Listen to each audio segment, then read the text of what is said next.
তুমি কেইখন লেটাৰ পাইছা?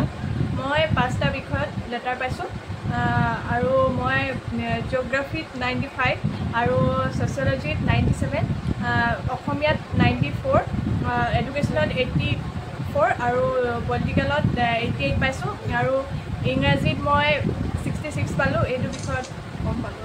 হয়, নমস্কাৰ বন্ধু বান্ধৱীসকল, পুনৰ এটা নতুন ভিডিঅ' লৈ আপোনালোক সকলোকে মোৰ চেনেলটোলৈ স্বাগতম জনাইছোঁ। ইতিমধ্যে ঘোষণা হোৱা উচ্চতৰ মাধ্যমিক বিদ্যালয়ৰ চূড়ান্ত পৰীক্ষাত উখাপুৰ উখা গাঁৱৰ প্ৰকৃতিপ্ৰেমী ডক্টৰ নবীন বৰুৱাদেৱৰ জ্যেষ্ঠ কন্যা শ্ৰীমতী ৰাণীপ্ৰিয়া বৰুৱাই 88% নম্বৰ পাই সুখ্যাতিৰে এই পৰীক্ষাটোত উত্তীৰ্ণ হ'বলৈ সক্ষম হয়। তেওঁৰ এই ফলাফলটোৱে সমগ্ৰ গাঁওখনলৈ এটা সুনাম কঢ়িয়াই আনিছে।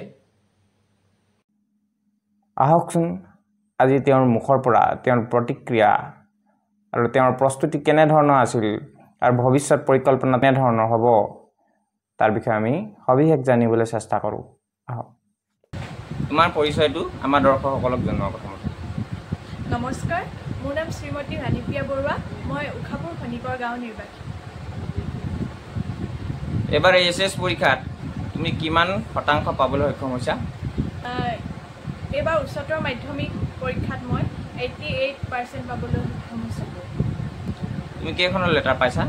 মই 5টা বিষয়ত লেটাৰ পাইছোঁ আৰু মই জিঅ'গ্ৰাফিত 95 আৰু ছ'চিয়লজিত 97, অসমীয়াত 94, এডুকেশ্যনত 84 আৰু পলিটিকেলত 88 পাইছোঁ আৰু ইংৰাজীত মই 66 পালোঁ। এইটো বিষয়ত কম পালোঁ। হয়, তুমি কোনখন বিদ্যালয়ৰ পৰা তুমি এই পৰীক্ষাটো দিছিলা? মই ভাদৈ মডেল স্কুলৰ পৰা এই পৰীক্ষা দিছিলোঁ। ভাদৈ মডেলৰ পৰা? হয়। তাৰ ৰিজাল্ট বাকীসকলৰ ভাল হৈছে নে অকল তোমাৰেই ভাল হৈছে? হয়, তাত সকলোৱে সুখ্যাতিৰে উত্তীৰ্ণ হৈছে। আমাক প্ৰথম অৱস্থাৰ পৰা আমাৰ শিক্ষকসকলে বহুত কষ্ট কৰে আৰু আমাক প্ৰতিটো বুজি নোপোৱালৈকে প্ৰতিটো বিষয় মানে আমাক নিখুঁতকৈ সকলো বিষয়তে আমাক যিমান বুজি নাপালেও শিকায় আৰু তেওঁলোকৰ প্ৰচেষ্টাতে আমি আজি এয়া ৰিজাল্ট কৰিবলৈ সক্ষম হৈছোঁ। মানে তুমি ক'বলৈ বিচাৰিছা তোমাৰ এই সাফল্যতাৰ আঁৰত তোমালোকৰ শিক্ষাগুৰুসকল আছে। তোমাক ছাপোৰ্ট কৰাৰ ক্ষেত্ৰত, সঁহাৰি দিয়াৰ ক্ষেত্ৰত, সাহস দিয়াৰ ক্ষেত্ৰত তোমালোকৰ ঘৰখনৰ কেনেধৰণৰ অৰিহণা আছে? হয়, এয়া অৰিহণাৰ কথা ক'বলৈ গ'লে মানে মোৰ শিক্ষাগুৰুসকলৰ লগতে মোৰ পিতৃ মাতৃক ইয়াত মই তেওঁলোকৰ নাম ল'বই লাগিব। তেওঁলোকৰ অবিহনে মই আজি এয়া ফলাফল কৰিব নোৱাৰিলোঁ হয়। সেয়ে প্ৰথমে মোৰ পিতৃ মাতৃ, মোৰ শিক্ষাগুৰুসকল, লগতে মোক অনুপ্ৰেৰণা যোগোৱা সকলোকে মই ধন্যবাদ জ্ঞাপন কৰিছোঁ। তেওঁলোকৰ সাহসতে আজি মই এই ফলাফল কৰিবলৈ সক্ষম হৈছোঁ। তুমি প্ৰস্তুতি কেনেকুৱা কৰিছিলা? প্ৰস্তুতি বুলি ক'বলৈ গ'লে মোৰ কোনো ধৰা বন্ধা নিৰ্দিষ্ট সময় নাছিল। মোৰ যেতিয়া মন যায় তেতিয়া পঢ়িছিলোঁ আৰু কেতিয়াবা যদি মোৰ মন নগৈছিলে মই সেইদিনা পঢ়াও নাছিলোঁ। মানে মই যেতিয়া মোৰ মন ভাল থাকিব, মানে যেতিয়া পঢ়িব মন যায় মই তেতিয়া পঢ়োঁ। তেনে ধৰা বন্ধা মানে ৰুটিন নাই। আমি জনামতে তুমি সাংস্কৃতিক ক্ষেত্ৰত ওতঃপ্ৰোতভাৱে জড়িত এগৰাকী যুৱতী হয়। তুমি এই বছৰটো যেতিয়া তুমি তৈয়াৰী কৰি আছিলা তেতিয়া তুমি এইবোৰত ভাগ লৈছিলানে? হয়, মই পৰীক্ষাৰ প্ৰি টেষ্টৰ আগলৈকে মই ভাওনা চাবলৈ গৈছিলোঁ। মানে মই পৰীক্ষাৰ আগতো গৈছিলোঁ, কিন্তু তাৰ লগতে পঢ়াটোও লগতে সমানে চলাই গৈছিলোঁ। কিন্তু সেই ক্ষেত্ৰত মাহঁতে মোক মানে গালি পায়, কিন্তু হ'লেও মই তেনেকৈ গৈছিলোঁ। তাত খালি এই বছৰটো বুলি নাই, মই আগতে গৈ আছিলোঁ সেইবিলাক। কিন্তু মই ফুলৰ এইবাৰ বিশাৰদৰ 2য় বৰ্ষ আছিল। এই বৰ্ষটোত মই ফুলৰ পৰীক্ষা দিয়া নাই। অহা বছৰলৈ দিম। পৰীক্ষাৰ বাবে মই এই ফুলৰ পৰীক্ষা দিয়া নাছিলোঁ। মানে তুমি ক'ব বিচাৰিছা যে বাকীখিনি যিখিনি সাংস্কৃতিক আমাৰ কাৰ্যকলাপ আছে সেইখিনি কৰিও আমি পঢ়া শুনাটো ভালকৈ সময়মতে কৰিলে আমি দুয়োফালৰ পৰা আমি সফল হ'ব পাৰোঁ। বিষয় হয় এই সাংস্কৃতিক দিশটোৱে আমাৰ পঢ়াৰ ক্ষেত্ৰত কোনো ধৰণৰ প্ৰভাৱ নেপেলায়। আমি যদি সমানে পঢ়িও যাওঁ তাৰ লগত আমি নিশ্চয় সুন্দৰ ফলাফল দেখুৱাব পাৰিম। এই ক্ষেত্ৰত কিছুমানে কয়, কিন্তু মই এই ক্ষেত্ৰত কেতিয়াও সমৰ্থন নকৰোঁ। আমি পঢ়াৰ লগতে সাংস্কৃতিক দিশটো আগবঢ়াই নিলে তাত পঢ়িবলৈ আৰু বেছি অনুপ্ৰেৰণাহে পোৱা যায়। হয়, বিশেষকৈ তোমালোকৰ পৰিয়ালটোক এতিয়া চিনি নোপোৱা মানুহ নাই সমগ্ৰ অসমত। অসমৰ বাহিৰেও মানুহ চিনি পায় তোমাক লৈ। এতিয়া মা দেউতা ডক্তৰ, প্ৰকৃতিপ্ৰেমী, আমাৰ অসমৰ গৌৰৱ তথা আমাৰ গাঁওখনৰ গৌৰৱ ডক্তৰ নবীন বৰুৱা তোমাৰ দেউতা আৰু মা, তেওঁলোকৰ অনুভৱ কেনেকুৱা এই ৰিজাল্টটো পাই পিনি?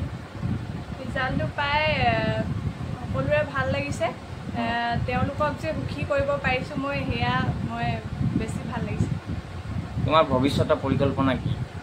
ভৱিষ্যতে মই এতিয়া অসমীয়া বিষয়ত মেজৰ লৈ পঢ়িম আৰু মই ভৱিষ্যতে এগৰাকী সফল অধ্যাপিকা হ'ব বিচাৰোঁ। যাতে আপোনালোকে আশীৰ্বাদ কৰিব যাতে মই এয়া মোৰ পথত আগুৱাই যাব পাৰোঁ। হয়, তুমি এতিয়া কোন কলেজত এডমিশ্যন ল'ম বুলি ভাবিছা? মই এতিয়া দুলীয়াজান মহাবিদ্যালয়ত পঢ়িম বুলি সিদ্ধান্ত লৈছোঁ। হয়, ভৱিষ্যতে তুমি য'তে নপঢ়া লাগিলে তাতে তুমি সফলতা লাভ কৰা তাৰ বাবে আশীৰ্বাদ কৰিলোঁ আৰু দৰ্শকসকলেও তোমাক আশীৰ্বাদ কৰিব। যিমান ক'লেও কিছুমান ল'ৰা ছোৱালী, বিশেষকৈ তোমালোকে ইমানখিনি পাৰ্চেণ্টেজ পাবলৈ হ'লে এখন টাইম টেবুল লাগিব, এখন প্ৰগ্ৰেম বনাই ল'ব লাগিব।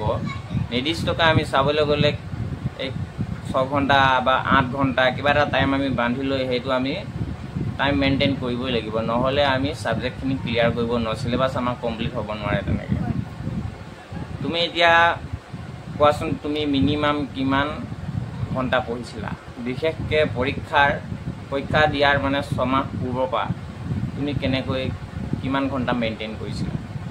পৰীক্ষা দিয়াৰ আগত 6 মাহ আগৰ পৰা বুলি ক'বলৈ নাযাওঁ, তেতিয়া মই ৰাতি পঢ়া শুনা কৰিছিলোঁ, কিন্তু তেনেকৈ মোৰ ধৰা বন্ধা নিয়ম মানে নাছিলে আৰু তেনেকৈ ৰুটিন নাছিলে। কিন্তু পৰীক্ষাৰ আগত ধৰক প্ৰি টেষ্টৰ পৰা মই সময় অলপ বঢ়াই গৈছিলোঁ আৰু পৰীক্ষাৰ মাজে মাজে আমি বহুত মানে বন্ধ পাইছিলোঁ। সেই বন্ধকেইদিন মই পঢ়া শুনা কেনেকৈ কওঁ, মই মানে গোটেই তেনেকৈ দিনটো পঢ়া শুনা কৰিছিলোঁ, মাজে মাজে ৰেষ্ট লৈছিলোঁ। কিন্তু 6 মাহৰ আগৰ পৰা যে যিহেতু আপুনি কৈছে 6 ঘণ্টা 7 ঘণ্টা তেনেকুৱা সময় মোৰ নাছিলে, কিন্তু পৰীক্ষাৰ আগত মই পঢ়িছিলোঁ।